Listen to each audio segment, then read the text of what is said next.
Hello everyone and welcome back to another Raiders video. In this video, I'll be giving my Raiders 49ers game recap, so let's get into it. So the final game of preseason for us was a tie, which is kind of funny. I had no idea there was no overtime in preseason, but this game was a tie. Daniel Carlson made a field goal to make it 24-24, and then after that, nobody scored. Of course, a crazy lateral play at the end, but regardless, 24-24, tie game. So the Raiders' record is 0-2-1 in the preseason. Not a big deal to me. You know, I'm not opposed to how our preseason went. I feel like we got our starters out there, so they got some burn this preseason. They're kind of used to the game action, and the win-losses did not matter to me. But anyway, for this game, at quarterback, I thought Carter Bradley and Nathan Peterman looked pretty solid each, but like you saw, Peterman was more like a veteran guy. Bradley made some honestly nice throws, but not the best completion percentage. Going forward, obviously a receiver, there was some good production there. Milky looked really nice, especially late in that game. I thought even though Jalen Guy and Christian Wilkerson both look good, they did not make the team. As I'm recording this after the roster cuts, obviously they didn't make the team, but they're on the practice squad. I thought they looked good as well, but I guess they're going with the younger guy Keaton, who has more upside, and McAllister as well, making plays all over the field, including the receiving game. So that was a nice touchdown to see from him. Overall, he flashed. I thought the first game against the Vikings, he also flashed in the return game. For some reason, I don't know why he was not doing returns in the Cowboys game, but this game back to doing returns, and he saw what he can do on an 81-yard punt return touchdown. Beautiful to see, and he made the team. That's good to see. I hope he provides, kick or punt returning or both, because we don't really have a set guy at either spot right now. So I wouldn't mind that. And then also another big game was from Amari Gainer, who really I thought looked good all preseason.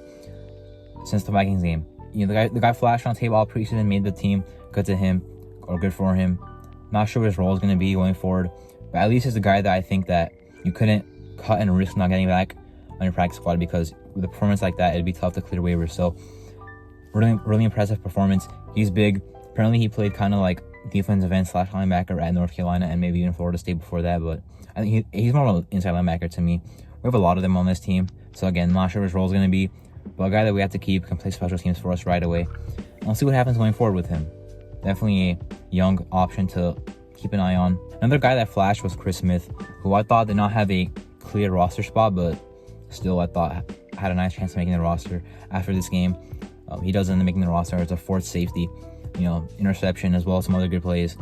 Good to see from him because, obviously big time player at Georgia. I think he was a captain on Georgia, like their national championship team.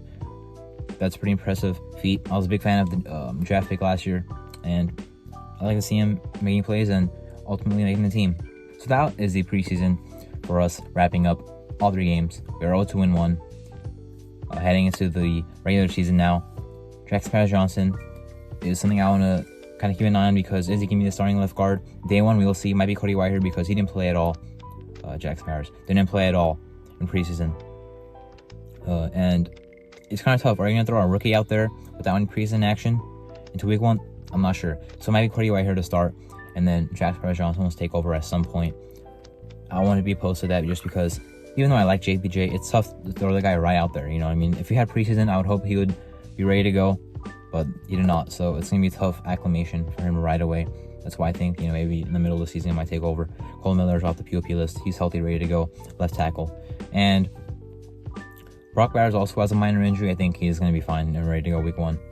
Von Hams had a minor injury, also back for practice. So I think that we're good on the health. Got some other stuff going on around the team, obviously roster cuts, and just the waiver wire in general, but looking forward to the regular season. Anyway, that's my Raiders 49ers game recap. I'm Marto, and thank you for watching.